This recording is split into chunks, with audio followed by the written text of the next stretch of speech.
ಈಗ ನಾವೇನ್ ತರಕಾರಿ ಬೆಳಿತೀವಲ್ಲ ಕೆಮಿಕಲ್ ಇಂದನೇ ಬೆಳೆಯೋದು, ಬಿಕಾಸ್ ಎಲ್ಲರೂ ಕಮರ್ಷಿಯಲ್ ಆಗಿದೆ.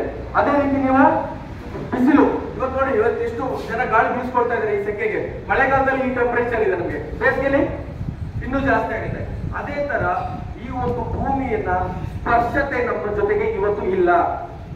ಹಿಂದಿನ ಕಾಲದಲ್ಲಿ ನಾನು ಹೇಳಿದ್ರೆ ಬರಿಗಾಲ ನಡೀತಿದ್ವಿ, ಇವತ್ತು ಯಾರು ಬರಿಗಾಲ ನಡೀತೀವಿ? ಯಾರು ನಡೆಯಲ್ಲ, ಎಲ್ಲ ಶೂ ಮತ್ತೆ ಚಪ್ಪಲ್. ಅದ್ರ ಜೊತೆಗೆ ಎನಿ ಟೈಮ್ 24 ಗಂಟೆ ಕೂಡ ನಾವು ಕಬ್ಬಿಣದ ಜೊತೆ ವಾಸ ಮಾಡ್ತೀವಿ.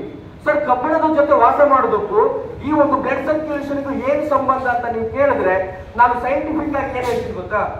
ನಮ್ಮ ದೇಹದಲ್ಲಿ 4 ರಿಂದ 7 ಗ್ರಾಮ್ನಷ್ಟು ಐರನ್ ಕಂಟೆಂಟ್ ಇದೆ. ಐರನ್ ಅಂದ್ರೆ ಏನು?